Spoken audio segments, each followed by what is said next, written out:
Welcome to the inaugural episode of 123 Cabo, at least for the 2022 off season. It's your boy Zeke. I still don't have no fire intro yet, but I'm here with a very special guest. Go ahead and introduce yourself, man. Hey man, it's your boy Ty, aka Solo, aka BJ Solo. I ain't gonna do no intro since my boy ain't got his together yet. We gonna keep I it ain't keep it got it level playing together field. yet, man. I appreciate it, man. 100%, man. But obviously, we're here for a reason. We're here because you're probably the biggest Baltimore Ravens fan that I know. I know a couple, but you're probably the biggest one that I know. Yes, sir, Um, yes, sir. Even though you're an Indianimal, I don't understand it. I'm from South Carolina and the Browns fan. Sometimes it don't make sense. It's all good. It I is mean, all good. it makes sense. You know what I'm saying? Like, hey, Baltimore left in the middle of the night and went to Indianapolis. This I is just true. happened to stay in Baltimore. That's all it is. That's all it is. That's actually a very Yeah, good point. I didn't think about that. So hey, it actually makes sense then. there you But go. to dive into it, man, we're gonna review the 2021 season for you boys. Y'all finished 8-9, I believe. Fourth place Yes, in sir. the AFC North, which is unfamiliar territory And we because that's you. finished fourth. Yeah, we had the Oof. tiebreaker because of Okay. I'm assuming AFC wins. Or no, probably division record. I think because we went Y'all beat us twice, didn't y'all? nah, we beat y'all one time, um but y'all got swept by two teams. Y'all got swept. I thought y'all beat us both times. Nah, you remember it was the four pick game, and Lamar still won because we had that last drive we couldn't convert. We had like two drops, and then Mm, Baker probably threw a pick. I don't know. Um, yeah, but yeah, but then y'all got swept by Cincy and got swept by Pitt. the Steelers. Yeah. But we split with y'all and we split with y'all and we swept Cincinnati, and then we got swept by Pittsburgh. So division record. So yeah, unfamiliar territory in fourth place. But it's all right, man. I guess for you, I guess it's actually pretty obvious. But what do you think went wrong with the Baltimore Ravens season? Injury bug came through and did a sweep, and then saw we were still on Instagram live, still celebrating in the club like shit was sweet. So he said, "All right, load that chopper back up." Man, I ain't never seen so many injuries. Like literally Man, everybody except for Mark Andrews, I think, yeah, suffered an injury. Like yeah, it oh was yeah, terrible. yeah. Um, See, y'all were behind the eight ball even before the first regular season game because in the yeah, span of what like 2 weeks you lost your two running backs and the starting corner, and then we your lost third three running running back. backs. Yeah, Yeah, you lost. we lost three running backs and our starting quarter. Yeah, Yeah, so that's yeah, wild. That's like unprecedented. So like basically, y'all started the year with Tyson Williams and then Lat yep, Murray and then Devontae Freeman eventually took the reins. Had Le'Veon Bell yep. getting significant snaps. So yeah, man, that was really difficult and a lot to overcome. But y'all still started the first half of the season number one in the AFC. Lamar Yep. Jackson was playing out of his mind, and then he kind of hit a little slump, and then eventually got hurt. So that kind of just really derailed the season for y'all. Yeah, I think as the season went on, like we just like because basically we were always putting ourselves in a position where we were either making like these great comebacks or like just getting these, great late plays to kind of help seal the victory. And I think just in the course of the last, I want to say we lost the last five games. Um, Something like that, yeah. in the course of them five games, minus the Cincinnati whooping, I just felt like everything was like we could have won. It's just bad play calling. Some like to me, I think it's wild that we was being so risky and like so aggressive with like our third string players Yeah, and like going for two in situations where we could have just kicked the extra point and just sent it to overtime. yeah, Going for it on fourth down so much. It was just, but then like when you hear the post game and they say, "Well, we couldn't go to overtime because we ran out of corners," it's like, oh yeah. shit. You like, well, I guess we ain't really got no choice. Yeah. Absolutely. Like Yeah. that's a terrible situation to be in when you got so many injuries. Like you can't even like trust your defense to like help you in OT because you missing a whole position group. Like that's, oh yeah. Yeah. I'm glad this season is over for us. Oh yeah. Yeah. Speaking of defense, like I said, the rush defense was still number one in the league.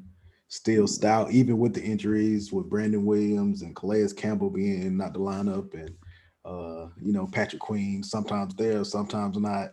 And the variations of that, y'all still number one. But like you said, the DB group was derailed, 32nd in pass defense.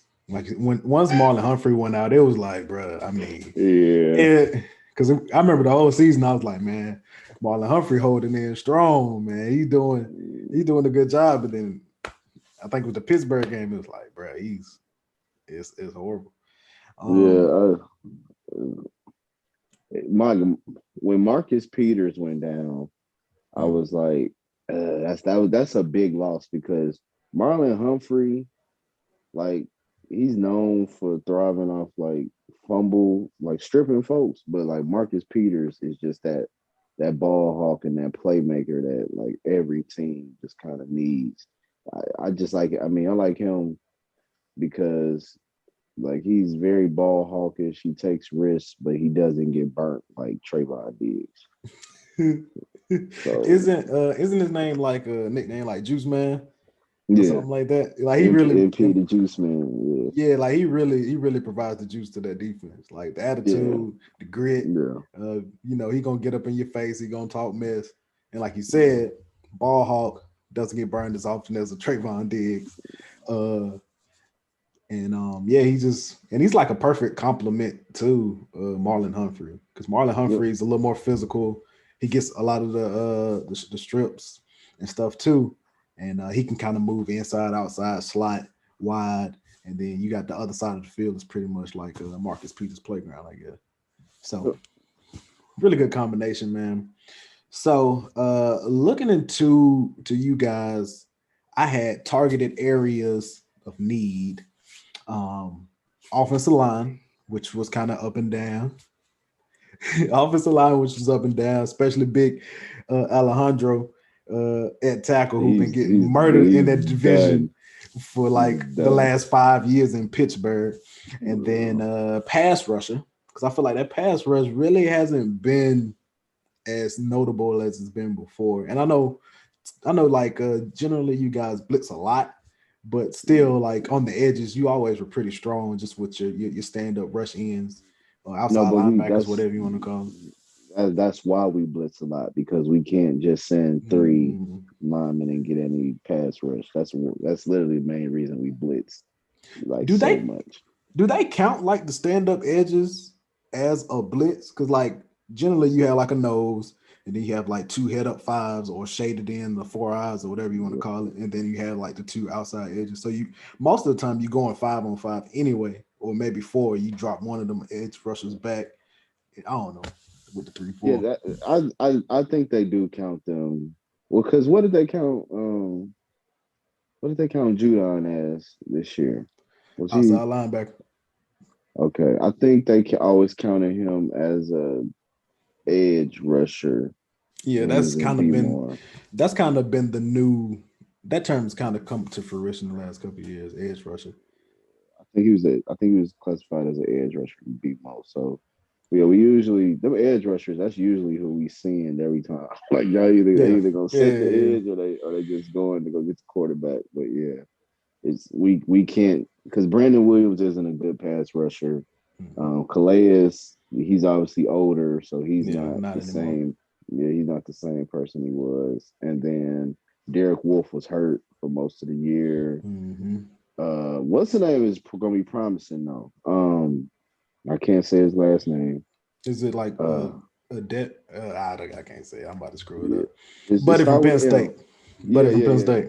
Yeah, yeah. yeah. He's promising, and then the defensive tackle too. I think he came from Texas A&M. Hmm. Crap. What's I his don't know the name? defense tackle, man.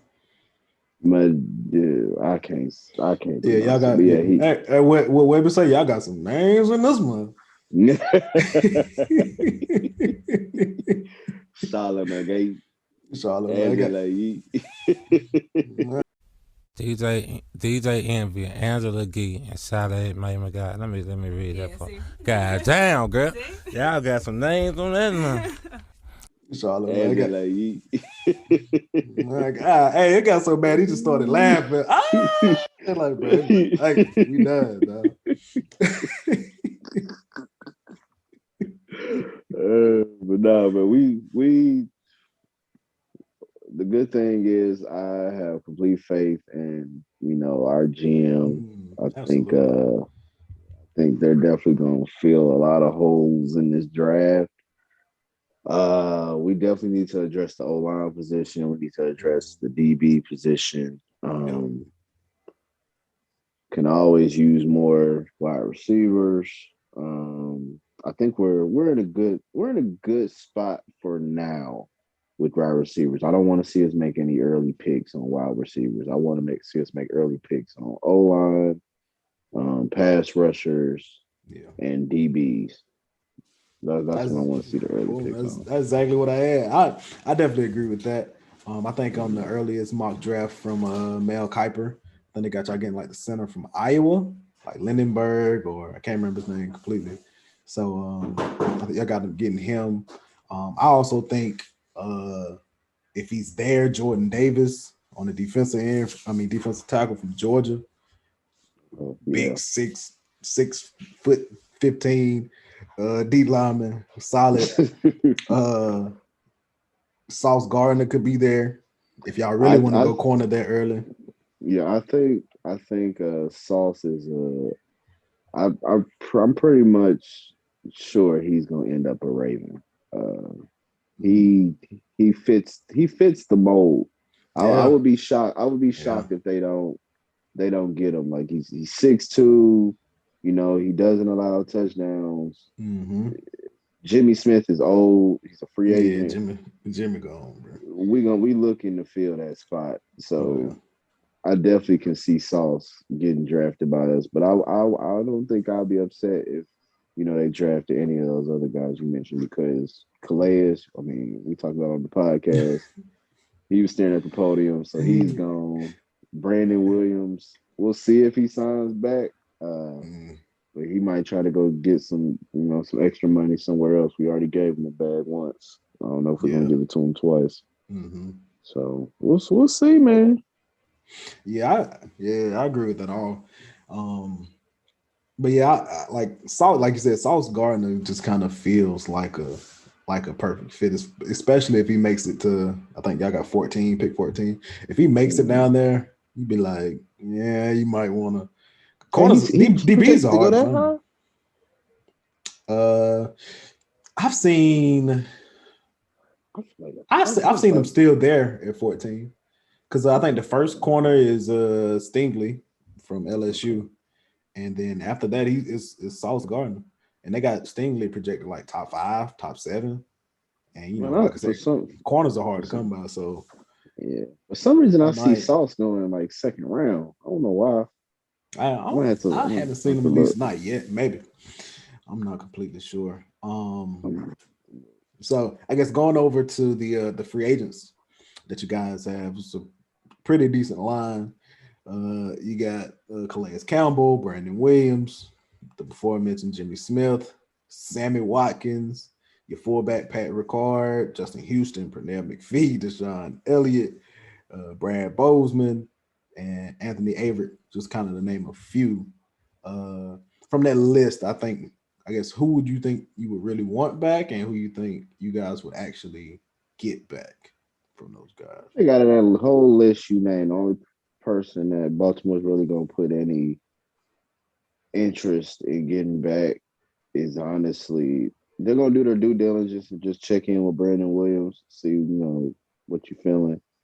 But Pat Ricard probably the most valuable person on the list. He do so much for us, and I can't see us not bringing him back if G-Row is still in his position. But everybody else, yeah. But then again, the Ravens, we are very much, if we lose somebody, we'll just grow another one kind of team. Y'all really are. Because before Ricard, it was a Juice Chip. I think he still play for the 49ers. Yeah, he's still there. Yeah, it's just like, all right, if we lose one, forget it. We'll draft or sign and build another one. Yeah. So, y'all absolutely are one of the best franchises at one drafting and then also player development. Like y'all are up there, Pittsburgh, especially when Pitt goes back to like their wide receivers and DBs, they kind of just grow them on trees. It's not that many teams like that though. Yeah, if there was a way we could get whoever develops or scouts wide receivers for Pittsburgh, not as lately, but like when they was in age, just prime years, if we could get whoever that was doing the scouting and the developing, we'll be a complete team. But with that, like even though the guys right now aren't super highly productive outside of like Deontay Johnson, like they still show the flashes. Like Claypool is like a prototype wide receiver, size, speed, all of that. And he flashed. Like last year, he had a bunch of touchdowns, and like occasionally he'll go catch a jump ball.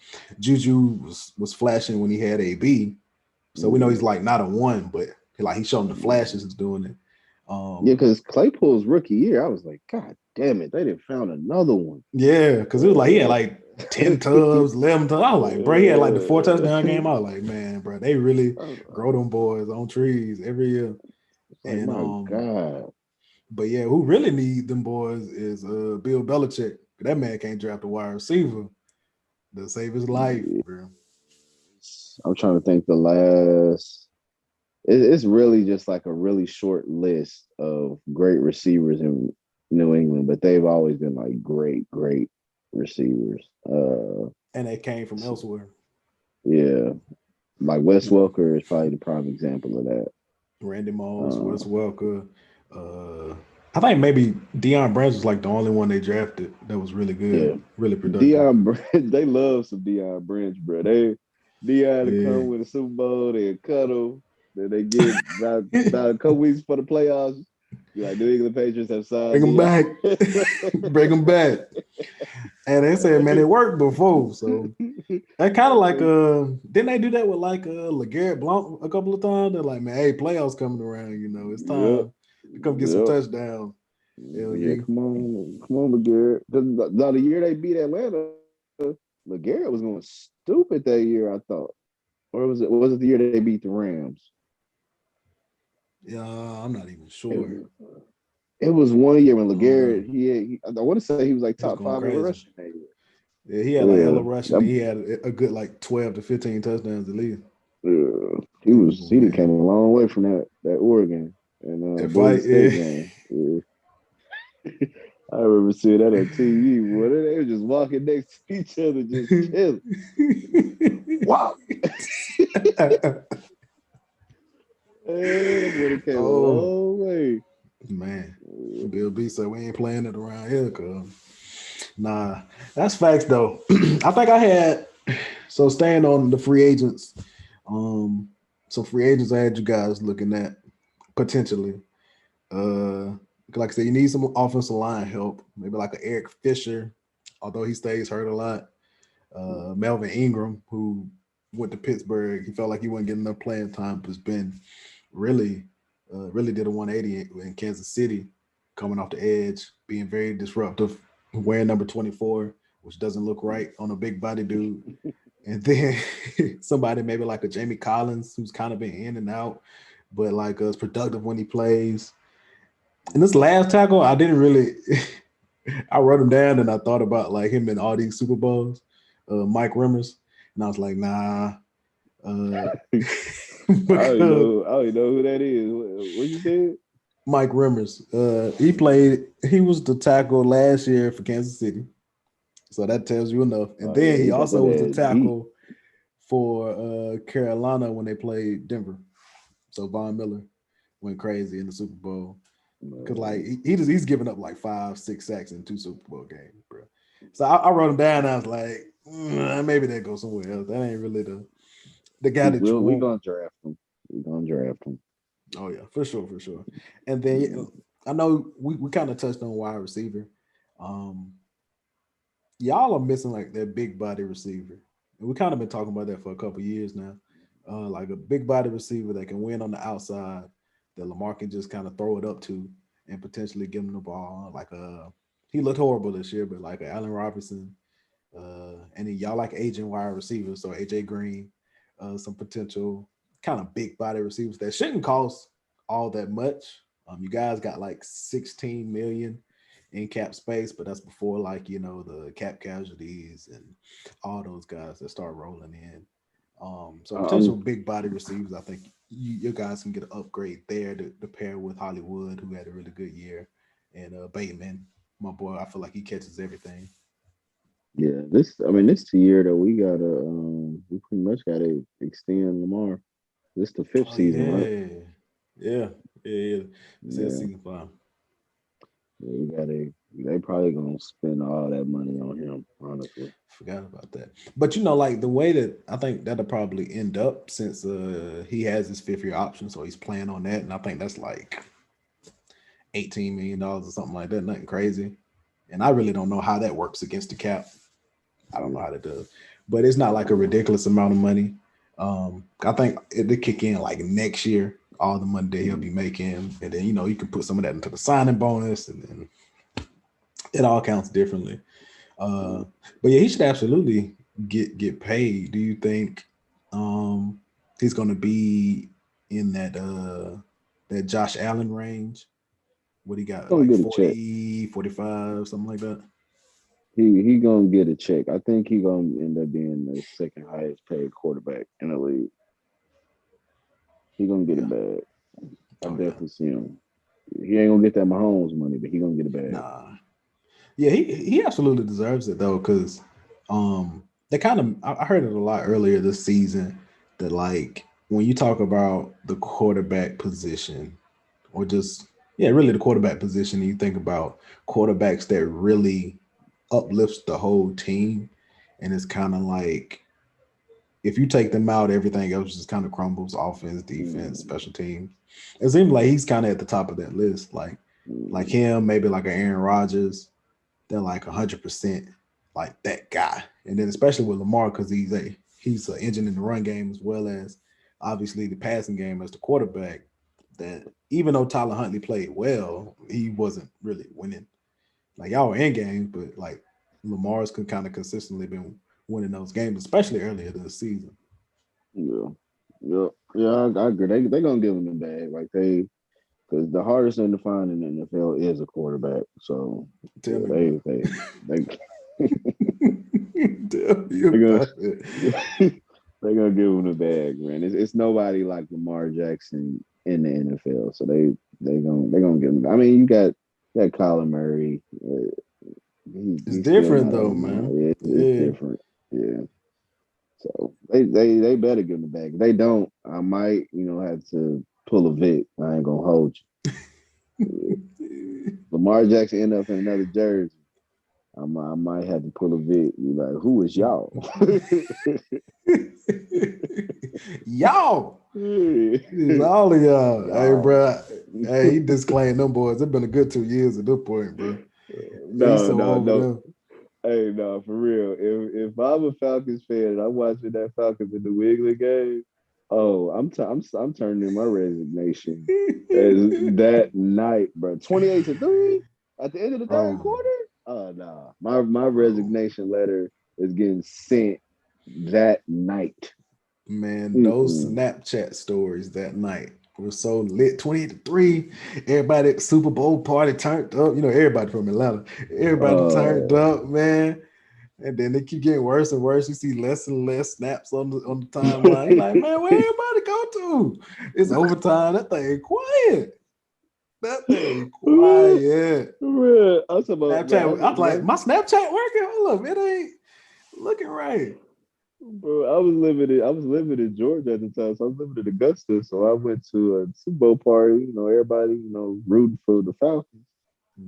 Everybody just geek. They eating rotel. They drinking it up. Yeah, they got the wings. They got the music going. They yelling, jumping. Yeah. Man, after I think it was Edelman or Amendola, whoever caught it off dude. That was like Edelman. he just off the was leg. Edelman. Yeah. As soon as he caught that, everybody was just like, "Oh shit." That don't look good, Ready? We might mess around and lose. Everybody was just quiet, man. Then as soon as it went to overtime, man, you can hear a damn nacho chip drop on the floor, man. You can hear it drop on the carpet, man. They was like, man, I can't believe this, man. Soon as the game was over, bro, I just walked out laughing, bro. Everybody was just so hurt, bro. I said, "Oh my God." Was you talking to Alex when all that was going on? Yeah, bro. Like I always get on Alex because he the main one that comes to mind with Snapchat. And like we had a conversation a few weeks ago. He couldn't find the Snapchats during the game, but like the one pregame, he had the music in the background. We ready. He was in that mud. Let it go. But I remember vividly watching.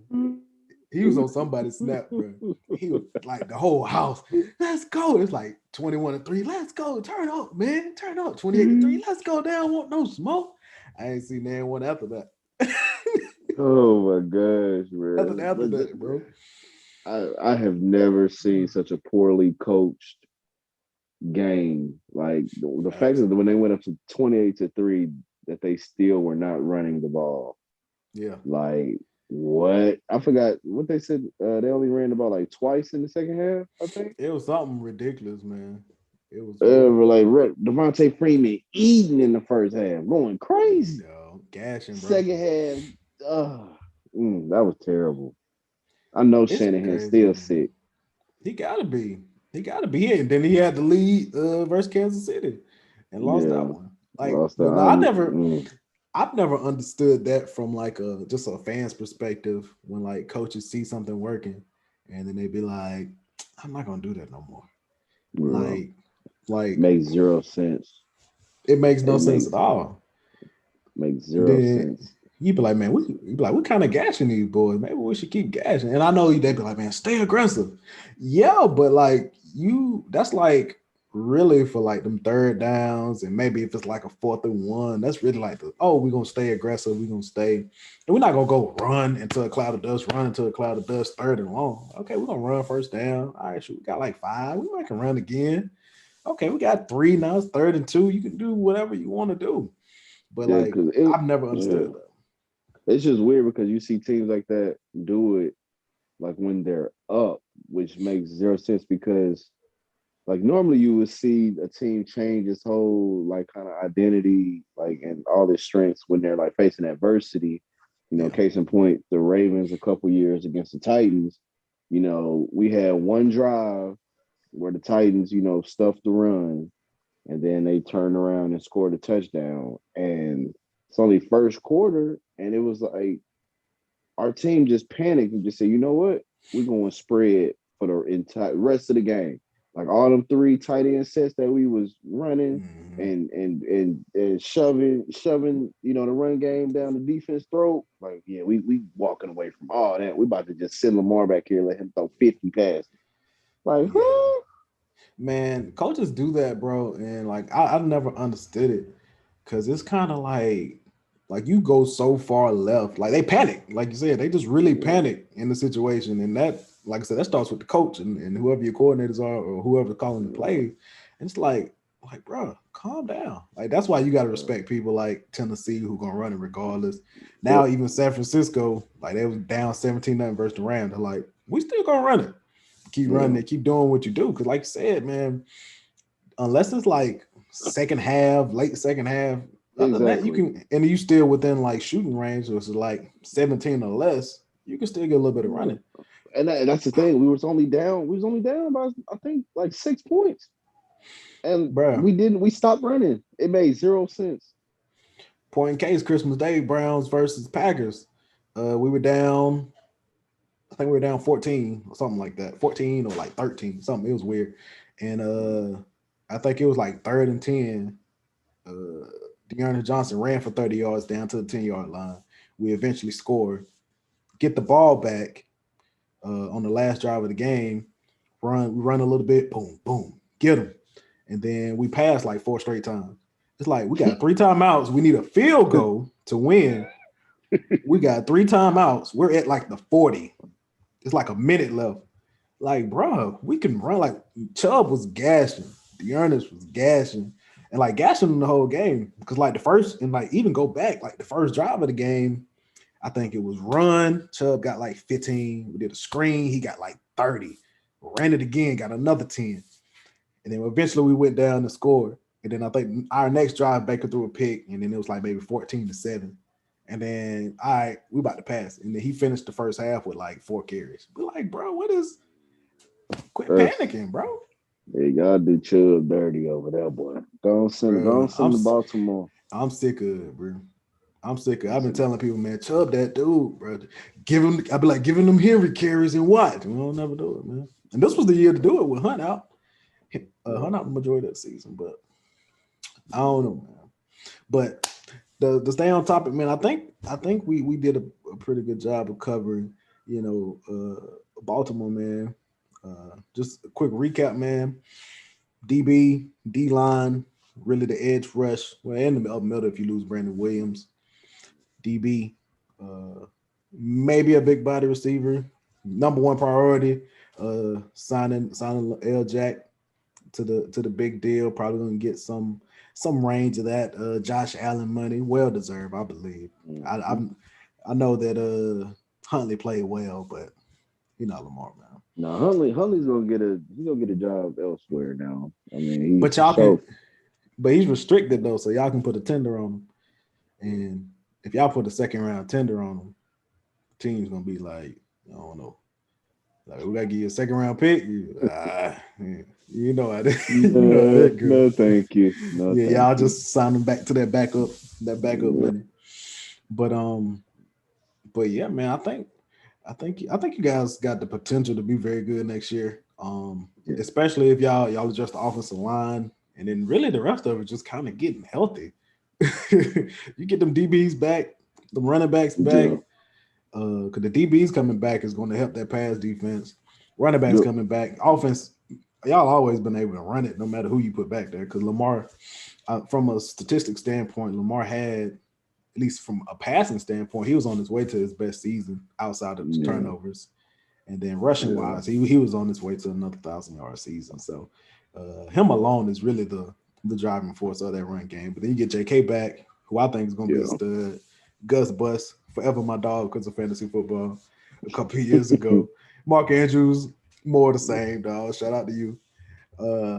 But I think other than that, you guys got a good chance, and the AFC North is going to be crazy for the next couple of years, fighting with Joey B and Russell Wilson as soon as he comes to Cleveland. So yeah, I think if we get back healthy, I think we're going to be a scary team to play. But it's all about staying healthy.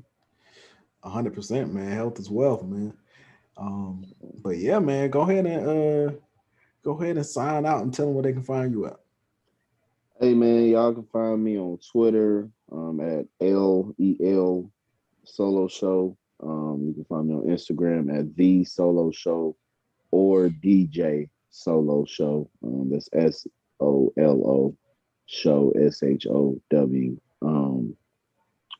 Yeah, man. Also follow me on SoundCloud at DJ Solo. Just released a mix about a couple weeks ago.